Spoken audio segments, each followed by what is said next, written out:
Hello dear students, in last lecture we were talking about the composition of blood and we were discussing about the components of blood which are plasma and blood cells. And we were discussed about plasma हमने discuss कर लिया था और हमने start किया था about blood cells जिसमें हम बात कर रहे थे RBCs के बारे में.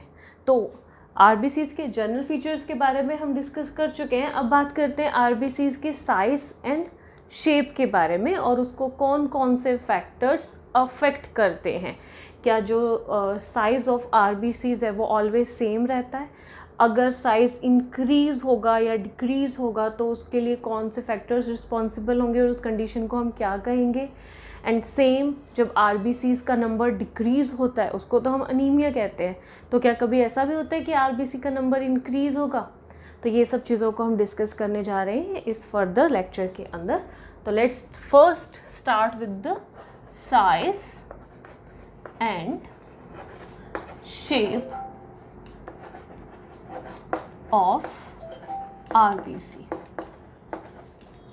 ठीक है जी. सबसे पहले अगर साइज़ के बारे में बात करें, साइज़ के बारे में बात करें तो इन ह्यूमन RBC का जो साइज़ होता है नॉर्मली वो होता है लगभग 7.5 माइक्रोमीटर और ये वेरी करता है एक्चुअली 7.5 से 8.7 micrometer.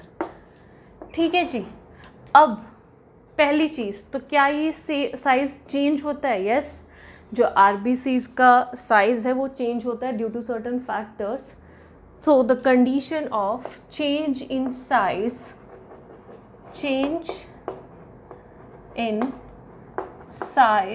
Of RBC is called anisocytosis.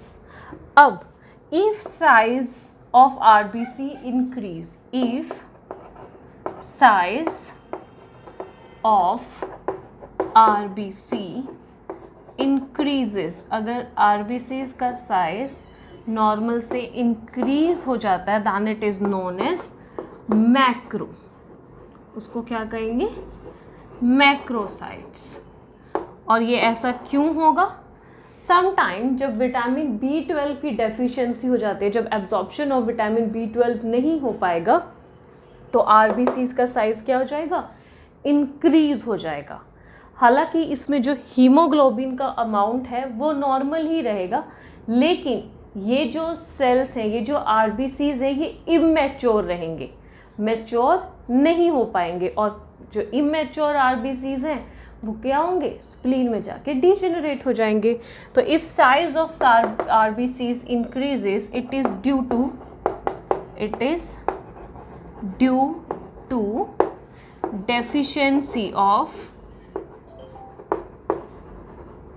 deficiency of vitamin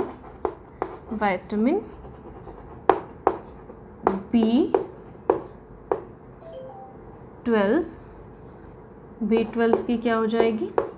deficiency हो जाएगी, due to which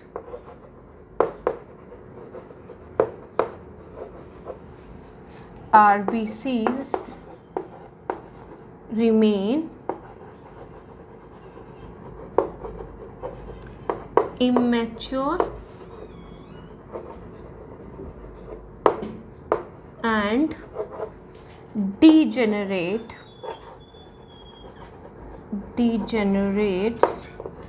inside the spleen. Whereas haemoglobin का अमाउंट क्या है? नॉर्मल है. Haemoglobin is normal. ठीक है. नॉर्मल जो नॉर्मल RBCs में जितना हीमोग्लोबिन प्रेजेंट होता था उसमें भी उतना ही रहेगा. ऐसा नहीं है कि RBCs का साइज़ इंक्रीज़ हो गया तो हीमोग्लोबिन का भी अमाउंट उसके अंदर इंक्रीज़ हो जाएगा, ऐसा नहीं होगा. और जब RBCs का साइज़ इंक्रीज़ रहता है तो इस RBC को हम क्या कहते हैं? इमेच्योर RBC कहते हैं.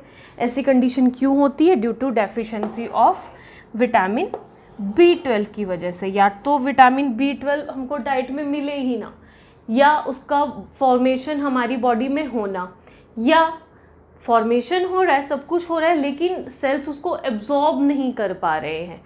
रिमेंबर, ये जो कंडीशन थी हमने आपको बताई भी थी जब हमने डाइजेस्टिव सिस्टम के बारे में डिस्कस किया था, कोबालामीन के बारे में डिस्कस किया था।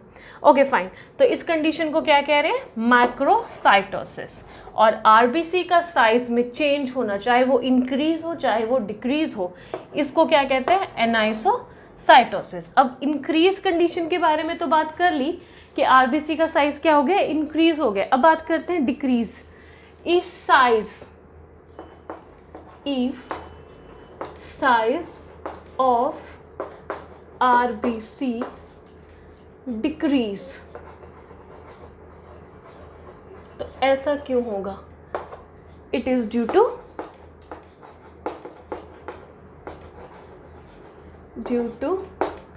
Iron deficiency.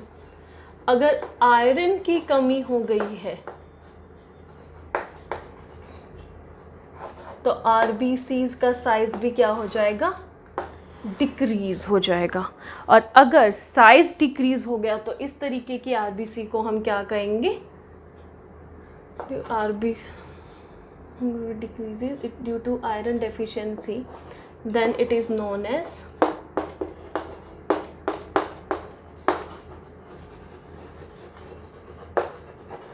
Micro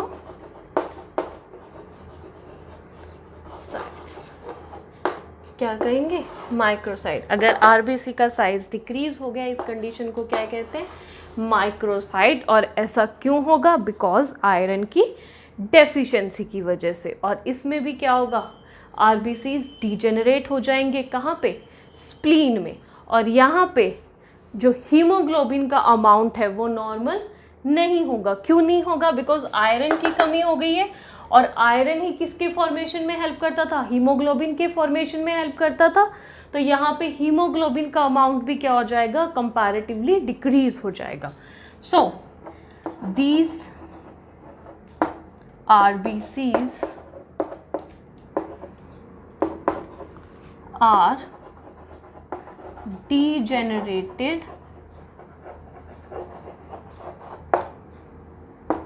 in spleen.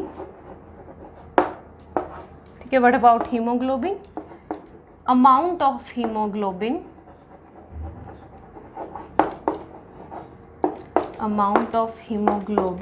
is decreased.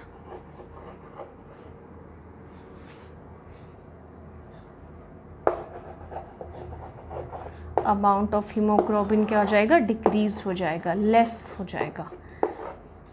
किससे लेस? नॉर्मल से कम।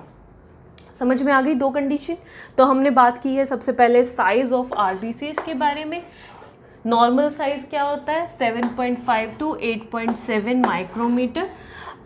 ठीक है, आरबीसीज में ड्यू टू सर्टन फैक्टर्स जो साइज है, जो आरबीसी की शेप है, वो क्या साइज है, वो क्या होता है? चेंज होता रहता है। इस change in size of RBC, इस कंडीशन को क्या बोलते हैं? एनाइसोसाइटोसिस। ठीक है, अगर साइज इंक्रीज हो जाता है then it is known as macrocytes. It is due to the deficiency of vitamin B12। ठीक है, इंक्रीज्ड साइज ऑफ आरबीसी को क्या कहते हैं? मैक्रोसाइट्स।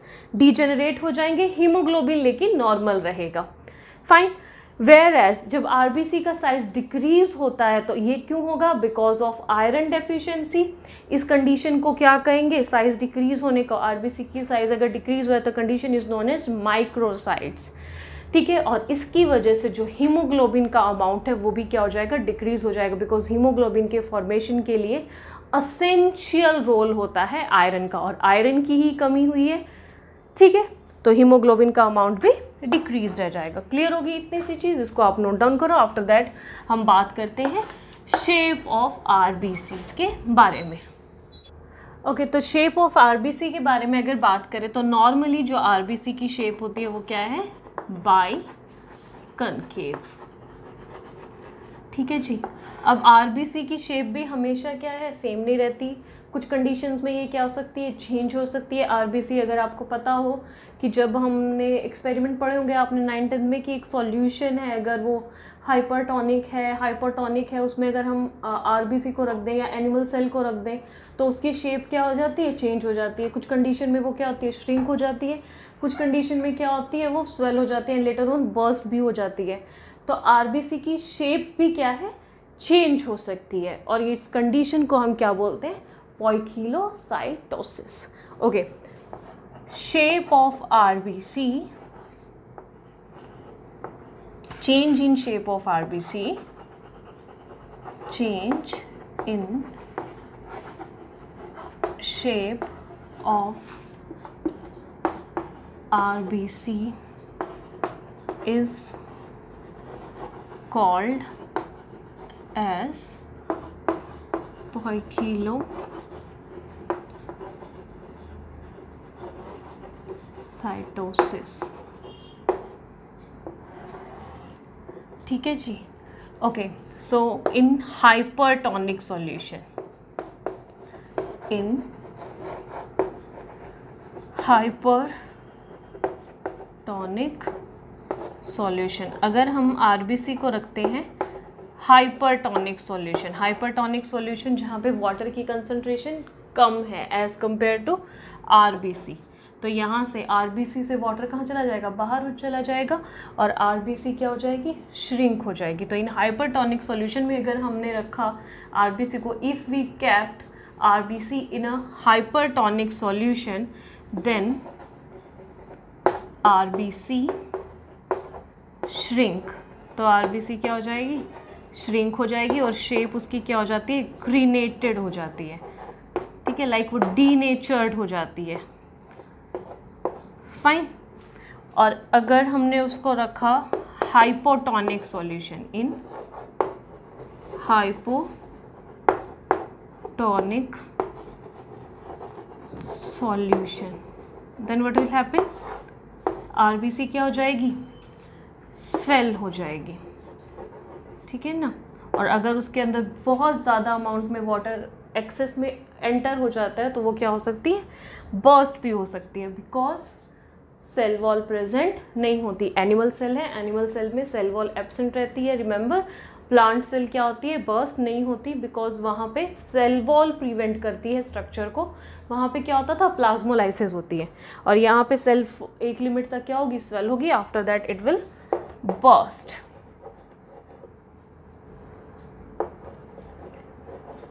ठीक है जी। ओके, अब कुछ कंडीशंस होती हैं, जैसे एक कंडीशन है sickle cell anaemia. Sickle cell anaemia, इसमें जो आरबीसी की शेप है, आरबीसी बिकम्स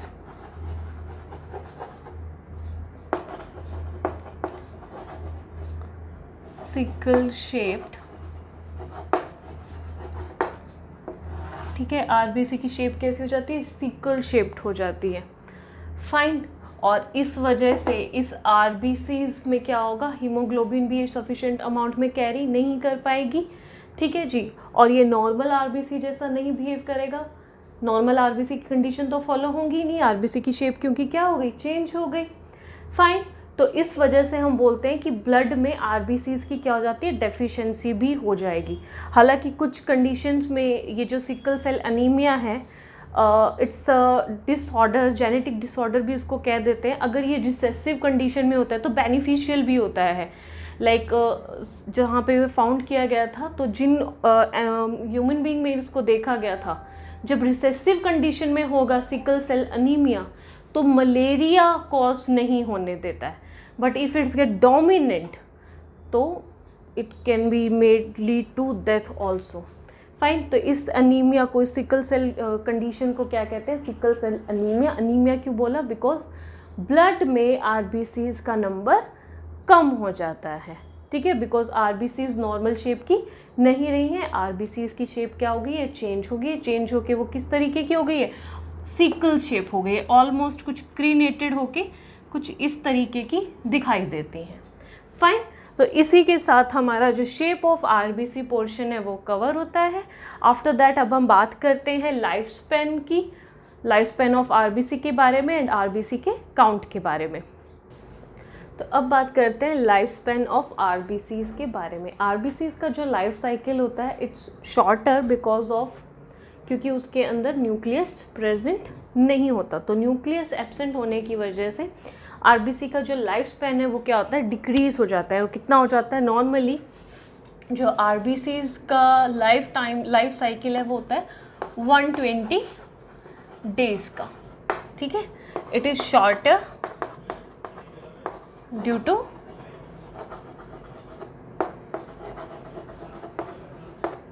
एब्सेंस ऑफ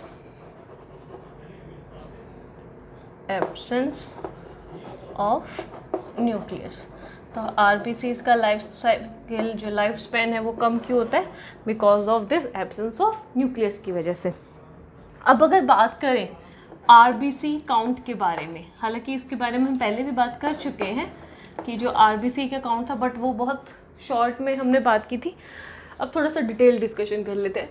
तो आरबीसी काउंट, तो आरबीसी का जो नंबर है वो वेरी करता है in males, females and in young once में। तो सबसे पहले अगर बात करें इन मेल्स में जितना मैक्सिमम जो आरबीसीज प्रेजेंट होती हैं वो होती हैं 5.5 million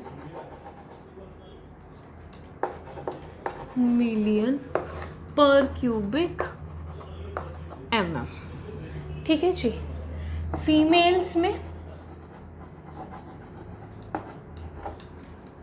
4.5 million per cubic mm, whereas in young ones जो नंबर है आरबीसीज का वो क्या होता है, कंपैरेटिवली बहुत ज़्यादा होता है, which is approximately in young once, या सिंपली बोलूँ तो न्यू बॉर्न में, तो न्यू बॉर्न बेबीज़ जो होते हैं उनमें आरबीसीज का जो नंबर है वो सबसे ज़्यादा होता है, विच इज़ 6.8 मिलियन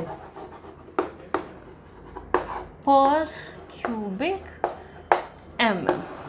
अब अगर हम एक वेरिएबल के बारे में बात करें कि एग्जैक्टली अगर मेल्स में मैंने बोला कि भाई 5.5 million of RBCs present in पर क्यूबिक mm ऑफ ब्लड, तो हार्ड एंड फिक्स तो नहीं है ना कि इतनी ही होंगी, वेरी हो सकती है। तो ये वेरी कितना हो सकती है, it is approximately plus minus, हालांकि मैं यहाँ लिखना चाहती हूँ ये plus minus million,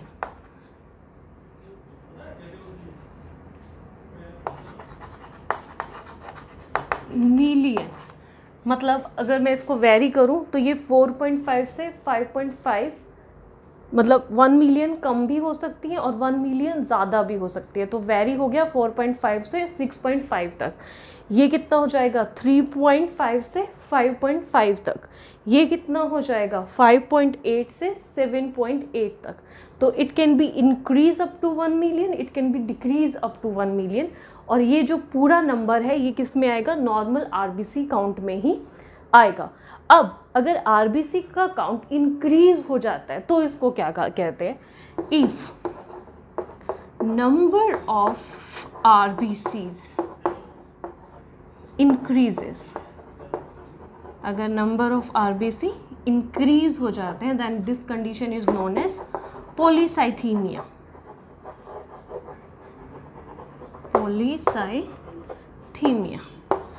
whereas if number of RBC decrease, if number of RBCs decreases then this condition is called as, अब सबको पता है, anemia।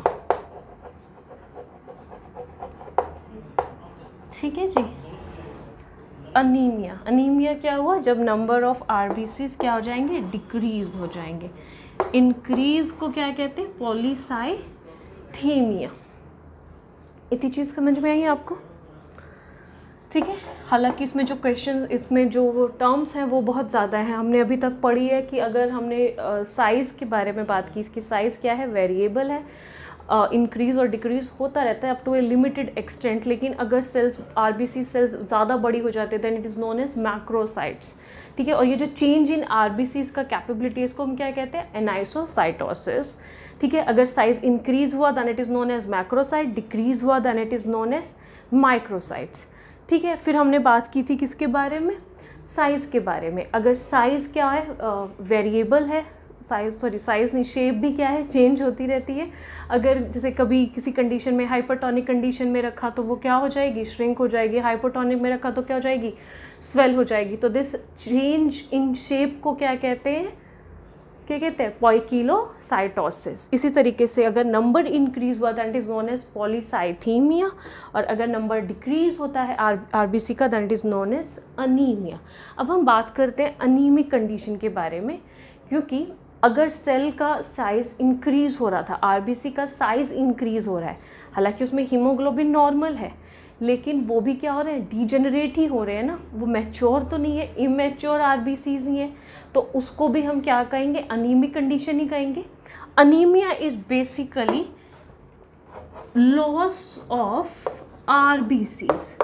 यूजुअली हम बोलते हैं कि जब लॉस ऑफ ब्लड हो जाता है then this condition is known as anaemia. Loss of blood में सबसे ज़्यादा एक्चुअली जो ब्लड का कंपोनेंट है वो आरबीसी है, बिकॉज ब्लड में सबसे ज़्यादा सेल्स आरबीसी प्रेजेंट होते हैं, तो इसलिए आरबीसी का लॉस सबसे ज़्यादा हो रहा है। ठीक है। तो लॉस ऑफ ब्लड और आरबीसी का नंबर कम होना, इस कंडीशन को एक्चुअली अनीमिया कहते हैं। अनीमिया जो वर्ड यूज़ हो रहा है that is because of RBCs का नंबर डिक्रीज हो रहा है, आरबीसीज का लॉस हो रहा है। फाइन। तो अब हम बात करते हैं टाइप्स ऑफ अनीमिया के बारे में, यहीं पे लिख लेते हैं इसके बारे में। तो types of anaemia,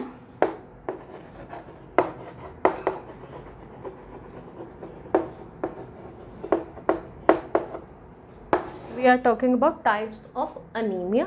types of anaemia में अगर आरबीसीज का सेल क्या हो रहा था, इंक्रीज हो रहा था, तो भी क्या है, उसका नंबर तो कम हो ही रहा है ना, बिकॉज वो इमेच्योर है और वो डीजेनरेट हो रहे हैं inside the spleen, then it is known as macrocytic anaemia.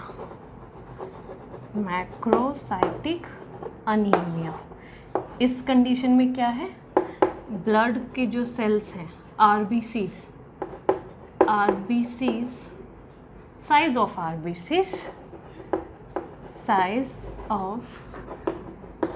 RBCs increased due to same way vitamin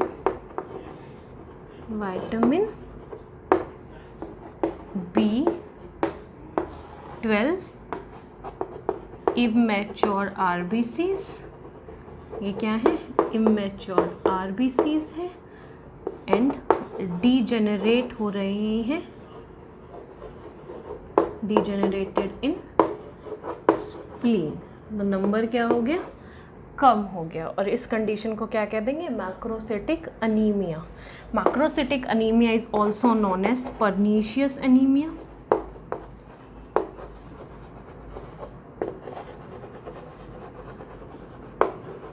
anaemia और मिगैलोब्लास्टिक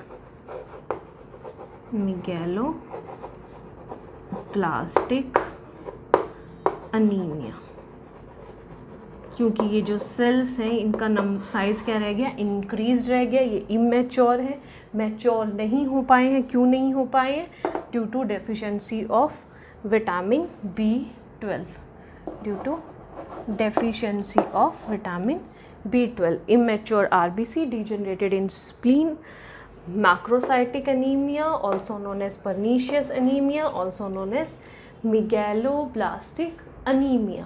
सेम इसी की तरह सेकेंड अनीमिया हो जाएगा which is known as microcytic anaemia.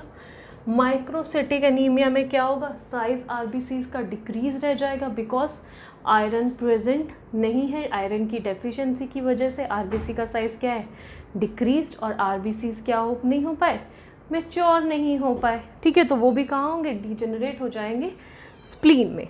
तो सेकेंड टाइप ऑफ अनीमिया, इसको मैं ऊपर लिखती हूँ, माइक्रोसाइटिक अनीमिया।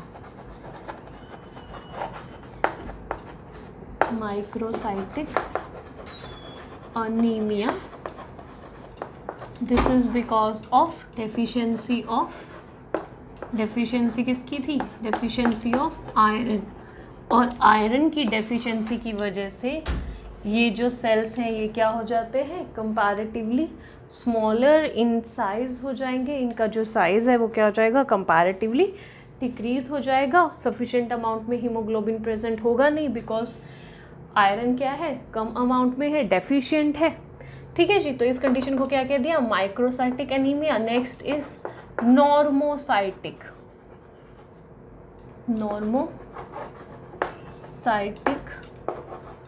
अनीमिया।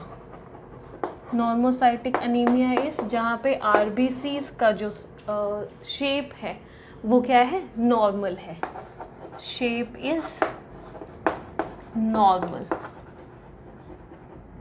ठीक है। यहाँ पे क्या हो रहा था, साइज डिक्रीज हो रहा था, यहाँ पे साइज नॉर्मल है, ठीक है जी। यहाँ पे क्या है, साइज डिक्रीज्ड है।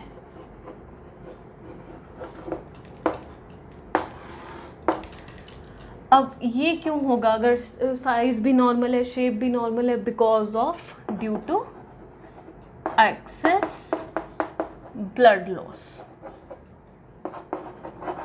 तो ब्लड लॉस की वजह से, एक्सेस ब्लड लॉस की वजह से जो अनीमिया होता है, which is known as normocytic anaemia.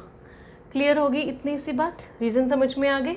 Anaemia due to vitamin B12 की डेफिशिएंसी की वजह से, anaemia due to deficiency of iron, and anaemia due to excess blood loss, ठीक है जी। अब ये कंडीशन तो हमने पढ़ ली, 3 कंडीशन है अनीमिया की। अनीमिया मतलब आरबीसीज का नंबर डिक्रीज क्यों हुआ, कम क्यों हुआ, उसके लिए 3 फैक्टर रिस्पॉन्सिबल है, ये हमने पढ़ लिए।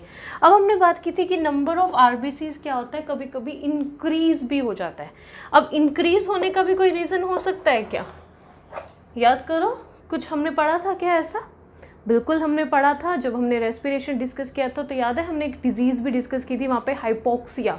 हाइपोक्सिया इस क्या, कौन सी कंडीशन होती है, जब ऑक्सीजन का अमाउंट नॉर्मल से डिक्रीज़ हो जाता है। तो जब टिश्यूज़ में ऑक्सीजन का अमाउंट क्या होगा, डिक्रीज़ हो जाएगा, सफिशेंट अमाउंट में ऑक्सीजन नहीं मिलेगी। जैसे जैसे जब हम हिल स्टेशंस पे पहुंचते हैं तो हमारी सांस फूलने लगती है ना, breathing rate, respiratory rate increase होने लगता है। वो क्यों होता है, बिकॉज जो एटमॉस्फेरिक प्रेशर था वो क्या हो गया, कम हो गया, ऑलमोस्ट जो डिफ्यूजन है वो प्रॉपरली नहीं हो पा रहा था, उसकी वजह से जो टिश्यूज़ हैं उनको सफिशेंट अमाउंट में ऑक्सीजन नहीं मिली।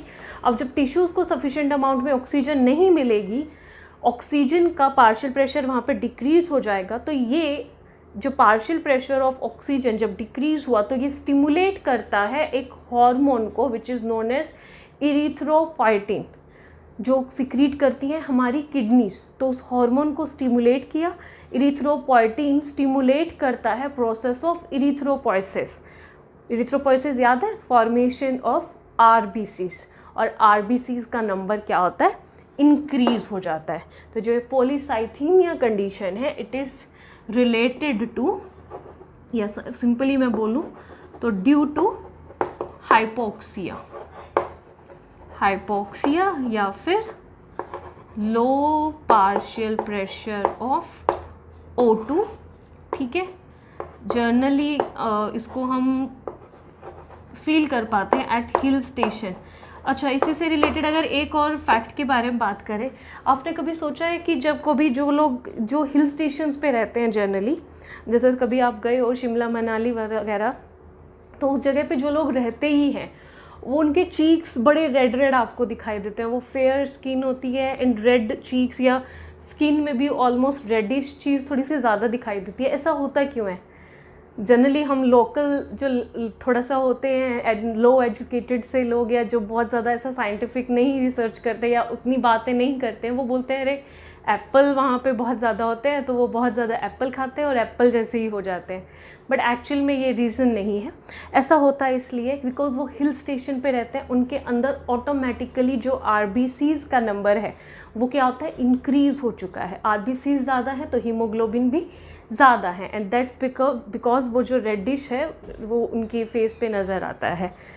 फाइन, तो अगली बार हम ये नहीं कहेंगे भाई एप्पल बहुत ज़्यादा खाते हैं तो इसलिए वो रेड रेड दिखाई देते हैं, उनके चीक्स बड़े रेड होते हैं, ऐसा नहीं है।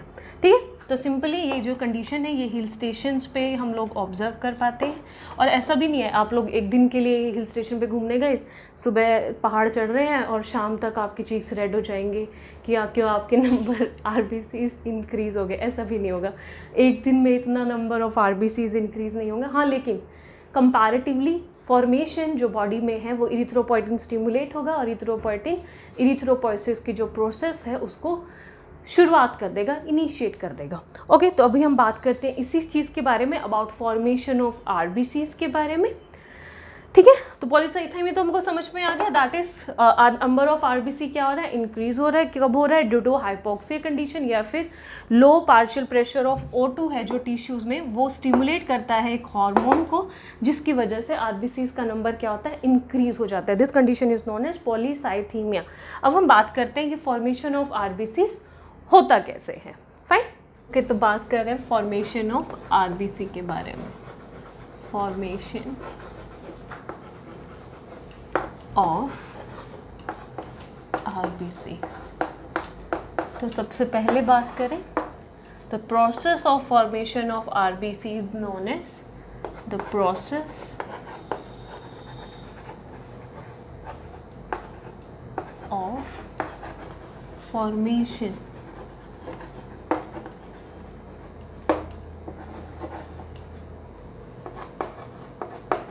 RBC is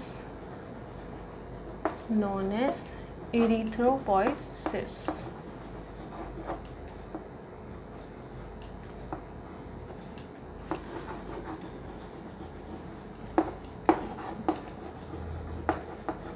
Erythropoiesis, and the hormone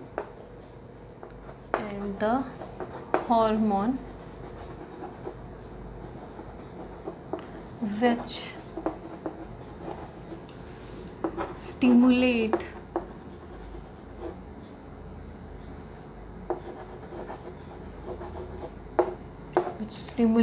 the synthesis of RBC is known as erythropoietin.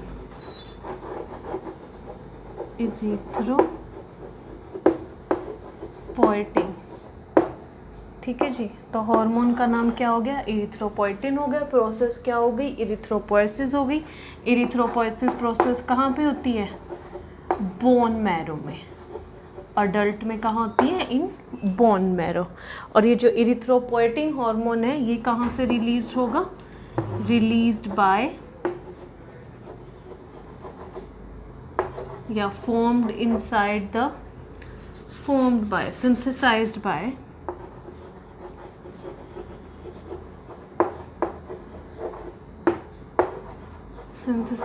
by kidney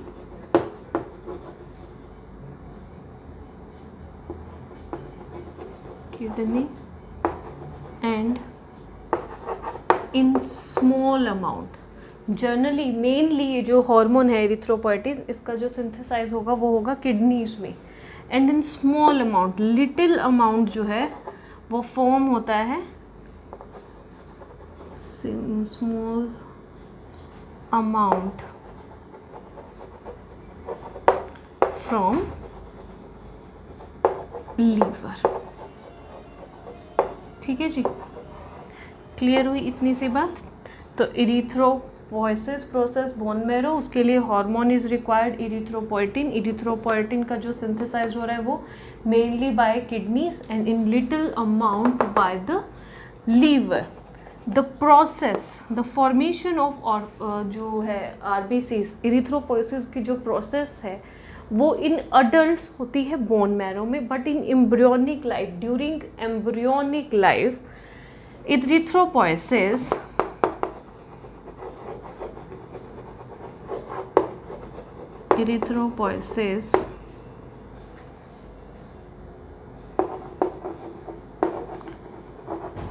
takes place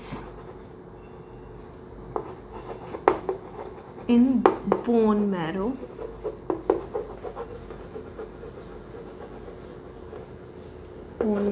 कब? इन अडल्ट्स, या फिर ये कह लो कि after birth the formation of RBCs takes place in bone marrow, but during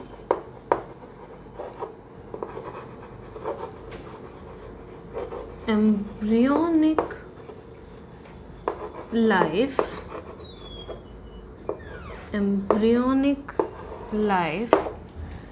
RBCs synthesized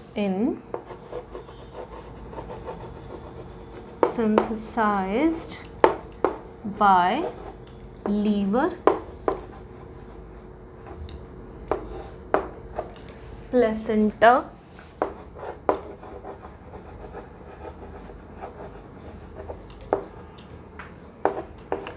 thymus gland.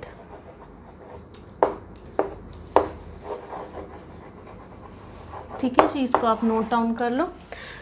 Main जो चीज़ है, the process of formation of RBC is known as erythropoiesis which mainly occur in bone marrow, या after birth जो process होती है erythropoiesis वो कहाँ पे होती है? Bone marrow.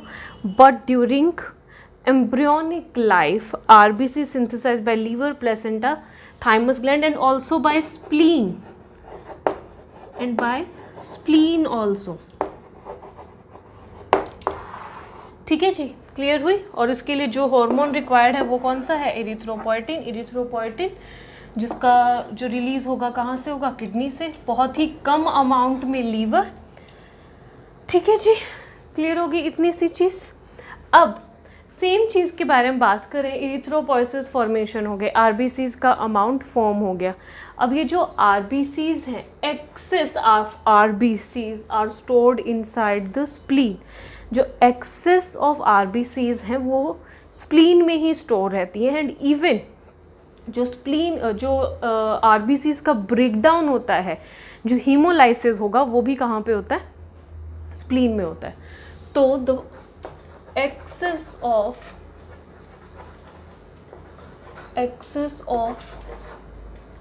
RBCs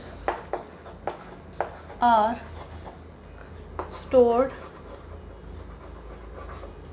in spleen and it is also the graveyard of RBC. Graveyard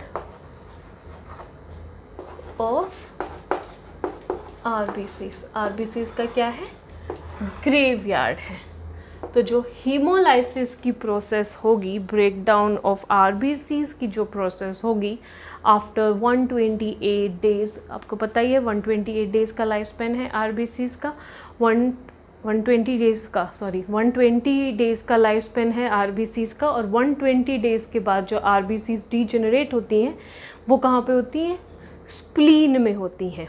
ठीक है जी। और उसके बाद जब ब्रेकडाउन हो जाएगा, RBCs के अंदर क्या प्रेजेंट है? हीमोग्लोबिन प्रेजेंट है, और हमको पता ही है वो हीमोग्लोबिन हीम और आयरन और ग्लोबिन दोनों चीज़ों से मिलके बना है, तो वो क्या होगा? फर्दर ब्रेकडाउन हो जाएगा, आयरन अलग हो जाएगा, प्रोटीन अलग हो जाएगा, और कुछ amount of iron and protein दोबारा से क्या होता है? रीयूज्ड हो जाता है by the help of liver. वो क्या होगा? लीवर में जाके रीएब्जॉर्ब हो जाएगा, और लीवर उसको यूज़ करेगा again for the formation of new haemoglobin के लिए। क्लियर होगी इतनी सी चीज़। अब अगर हीमोग्लोबिन के बारे में बात करें, ओके, हीमोग्लोबिन के बारे में बात करें तो लगभग कितना हीमोग्लोबिन प्रेजेंट होता है? Averagely 12 to 16 gram of haemoglobin present होता है इन 100 ml ऑफ ब्लड।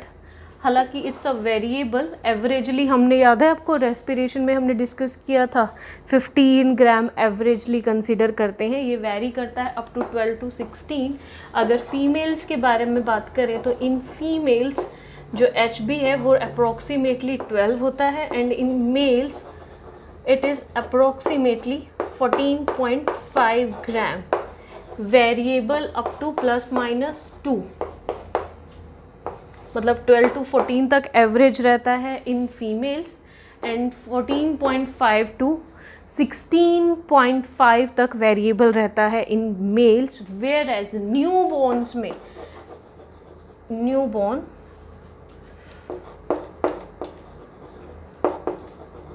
मैक्सिमम होता है हीमोग्लोबिन, वेरी करता है अप टू 18 ग्राम। ठीक है जी।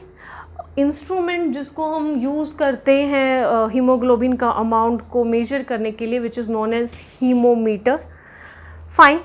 आफ्टर दैट अगर हम ब्लड के अमाउंट की बात करें या इसके ब्रेकडाउन के बारे में बात करें तो जो ब्रेकडाउन हो जाएगा, जो डीजेनरेशन हो जाएगा ब्लड सेल्स का which is known as haemolysis. और हीमोलाइज्ड होने के बाद किस तरीके से आरबीसीज़ का जो फर्दर हीमोग्लोबिन पोर्शन है उसको हम यूज़ करेंगे, इसके बारे में अब हम पढ़ लेते हैं। Let's discuss about fate of RBCs. क्या प्रोसीजर रहेगा आरबीसीज़, ये हमने बात की सिर्फ और सिर्फ फॉर्मेशन के बारे में। फॉर्मेशन की प्रोसेस को क्या कहते हैं? एरिथ्रोपोइसिस। स्टिमुलेट कौन करता है? Erythropoietin hormone. कहाँ पे फॉर्मेशन होता है? और इस फॉर्मेशन के लिए अगर मैं बात करूं कि असेंशियल कौन सी चीज़ें हैं जो स्टिमुलेट करती हैं फॉर्मेशन ऑफ आरबीसीज़ को, तो जो आरबीसीज़ का फॉर्मेशन है which is affected by formation of RBCs. मैं ये हीमोग्लोबिन पोर्शन को हटाती हूँ। अब दोबारा हम बात करते हैं इसका स्टिमुलेशन के लिए कौन कौन से factors responsible. The entire process of erythropoiesis is completed in 72 hour. तो erythropoiesis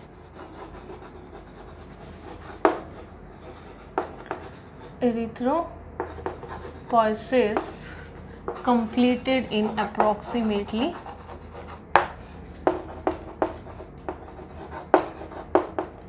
72 hours, in which the factors which is iron and proteins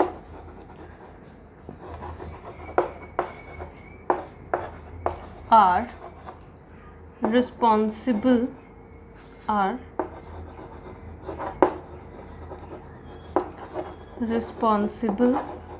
for synthesis of RBCs, whereas जो folic acid है, folic acid and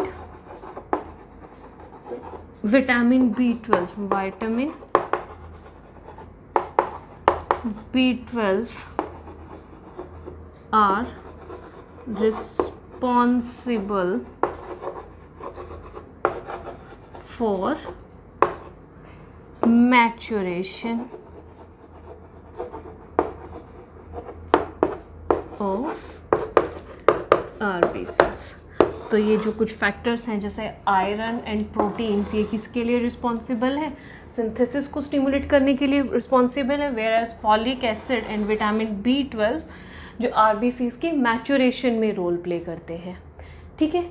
ये जो matured RBCs हैं ये क्या करेंगी? Blood में सर्कुलेट करती हैं और लगभग एक आरबीसीज़ 50,000 सर्कुलेशन कंप्लीट करती है ब्लड के अंदर और उसके बाद वो डीजेनरेट हो जाती है। Fine.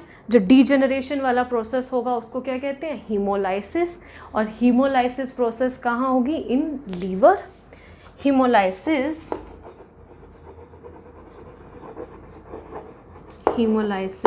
breakdown of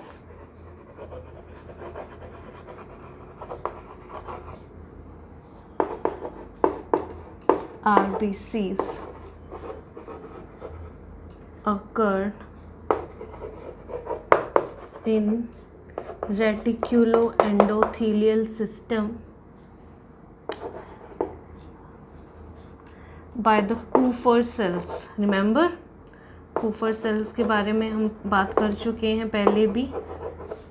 Kupffer cells कहाँ प्रेजेंट थे? लीवर में प्रेजेंट होते हैं, फैगोसिटिक एक्टिविटी में रोल प्ले करते हैं, एंड इन स्प्लीन. तो स्प्लीन और लीवर में जाके ब्रेक डाउन हो जाएगा किसका? आरबीसीज का. क्लियर होगी? तो ये बात हुई सिर्फ और सिर्फ फॉर्मेशन किस तरीके से स्टार्ट हुआ, कौन कौन से फैक्टर्स रिस्पॉन्सिबल हुए, कहाँ कहाँ पे एक्सेस जो आरबीसीज हैं वो स्टोर रहेंगी. आफ्टर दैट इसका जो ब्रेक डाउन होगा, ब्रेक डाउन कहाँ पे जाके हो जाएगा? लीवर में एंड स्प्लीन में जाके. ठीक है, लगभग जो एक आरबीसी ट्रैवल करती है वो 50,000 बार सर्कुलेट होती है अपनी पूरी लाइफ स्पेन में. और अगर हम फॉर्मेशन रेट देखें तो अप्रॉक्सीमेटली जो इरिथ्रोपोइसिस की पूरी प्रोसेस है, आरबीसीज के फॉर्मेशन की जो पूरी प्रोसेस है, बोन मैरो में बनने से लेके, मतलब शुरुआत से लेके जब तक वो मैच्योर होके ब्लड में नहीं आ जाती, it's take up to 72 hours. Maximum कितना टाइम लेती है? 72 आवर्स में वो ब्लड में क्या हो जाएगी? रिलीज हो जाएगी. ठीक है जी. प्रोसेस कितनी देर में कंप्लीट हो जाती है? 72 आवर्स में कंप्लीट हो जाती है. और अगर रेट के बारे में बात करें तो एक सेकंड में 2.5 मिलियन ऑफ आरबीसीज का फॉर्मेशन होता है. एक सेकंड में कितनी आरबीसीज? 2.5 मिलियन. और इतनी ही एक सेकंड में क्या हो रही है? डीजनरेट भी हो रही है. तो up to 2.5 million of RBCs per second formed as well as degenerated. ठीक है, ताकि जो नंबर है, जो रेगुलेशन है वो क्या रहे? मेंटेन रहे. But due to certain condition अगर फॉर्मेशन रेट एक्सेस हो गया तो नंबर ऑफ आरबीसीज क्या हो जाएगा? इंक्रीज हो जाएगा. And this condition is known as polycythaemia. जब एक्सेसली फॉर्मेशन होगा आरबीसीज का, क्यों होगा?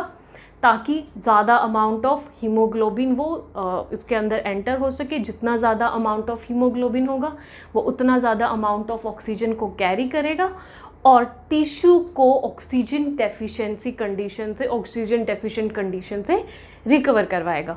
तो आफ्टर दैट हमने बात की थी अभी हीमोग्लोबिन के बारे में कि कितना amount of haemoglobin on an average human being में प्रेजेंट होता है. वेरी करता है. It's variable in males, females and newborns. On an average जो एक एक्सटेंट होता है वो कितना है? अप टू 12 to 16 ग्राम पर 100 ml ऑफ ब्लड. और हीमोग्लोबिन की टेंडेंसी क्या है? हीमोग्लोबिन किसके साथ कंबाइन होता है? ऑक्सीजन के साथ कंबाइन होता है.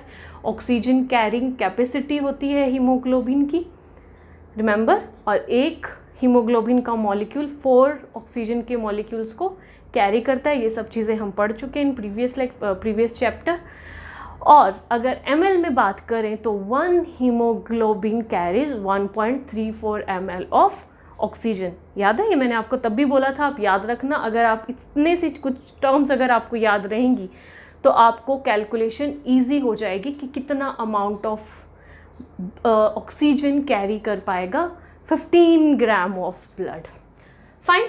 तो अब बात करते हैं हम फेट ऑफ आरबीसीज के बारे में.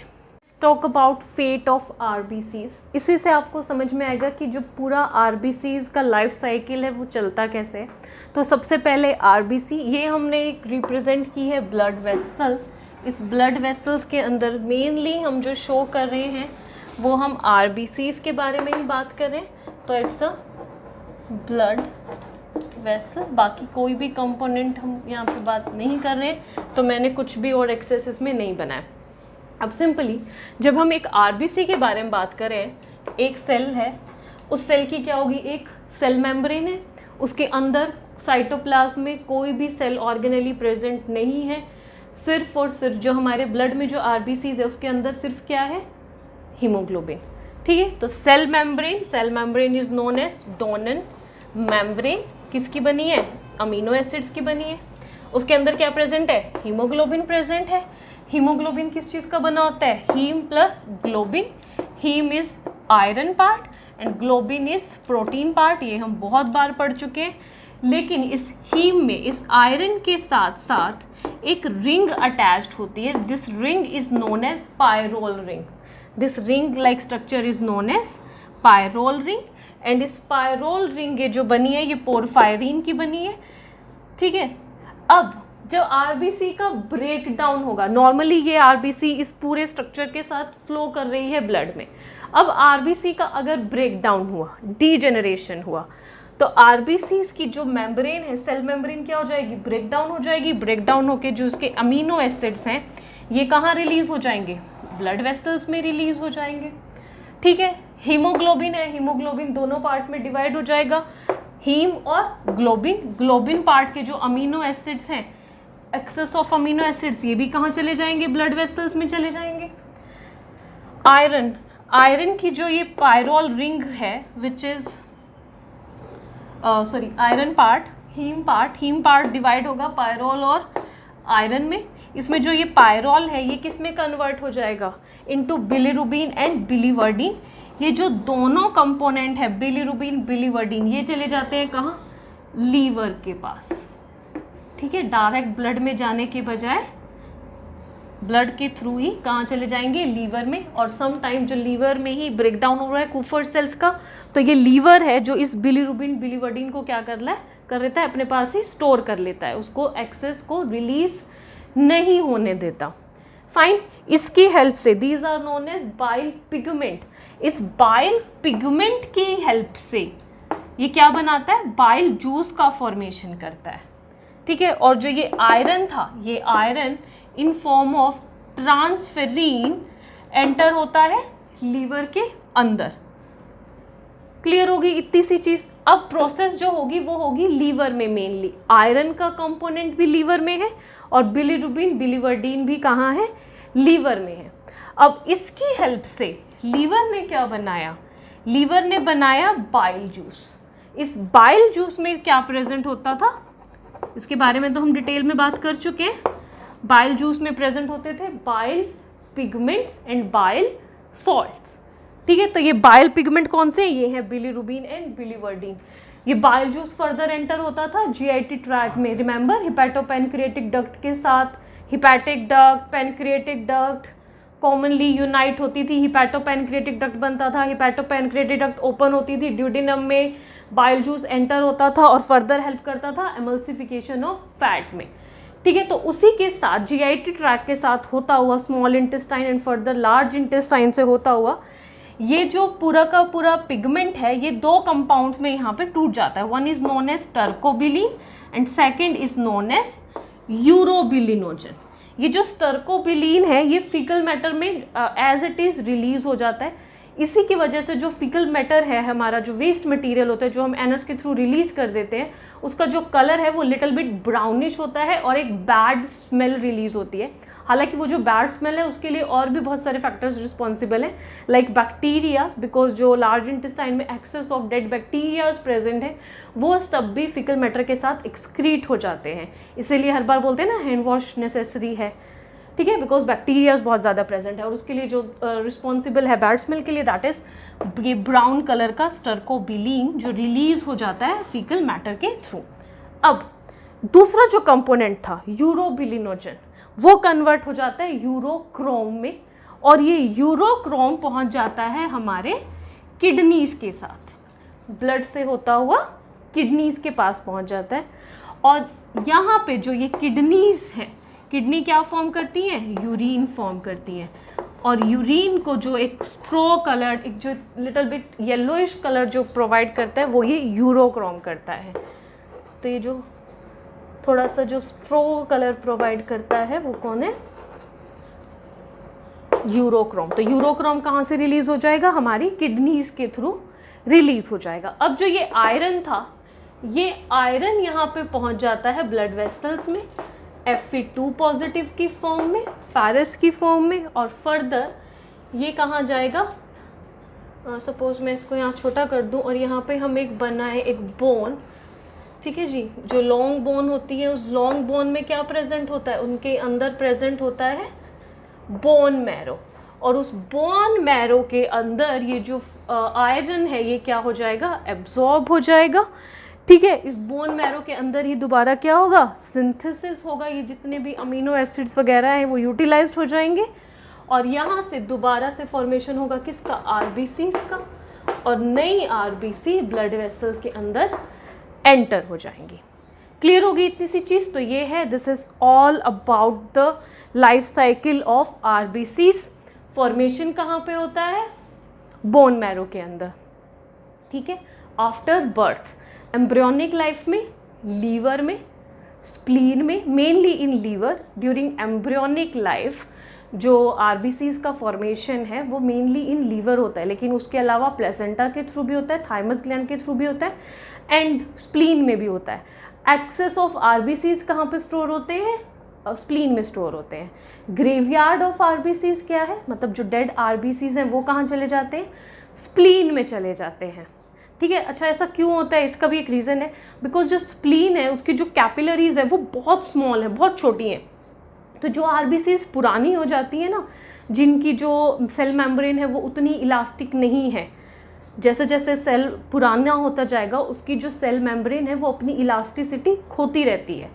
तो जो सेल मेम्ब्रेन है वो इन कैपिलरी से, स्प्लीन की कैपिलरी से पास ऑन नहीं हो पाती है और वहाँ पे डीजेनरेट हो जाती है। ठीक है, और हम स्प्लीन को क्या कहते हैं, ग्रेवयार्ड ऑफ आरबीसीज।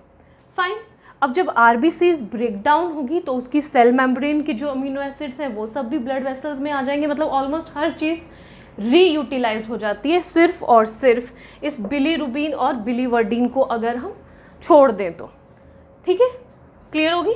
इसको कौन करता है, इसका जो कन्वर्जन करने का काम करता है या बॉडी से एक्सक्रीट करने का काम है वो करता है लीवर, बिकॉज लीवर इसको बाइल जूस की फॉर्म में पहुंचा देता है जीआईटी के पास, और जीआईटी के through in form of stercobilin release हो जाता है, और जो यूरोक्रोम है वो किडनीज के थ्रू ब्लड से फिल्टर होके बॉडी से बाहर चला जाता है विद यूरिन। क्लियर होगी इतनी सी चीज़, तो नोट डाउन कर लेना इस छोटे से चार्ट को। और इसी के साथ हमारा जो आरबीसीज है, one component of blood cells, वो कवर हो जाता है। अब नेक्स्ट लेक्चर में हम बात करेंगे अबाउट डब्ल्यूबीसीज एंड प्लेटलेट्स।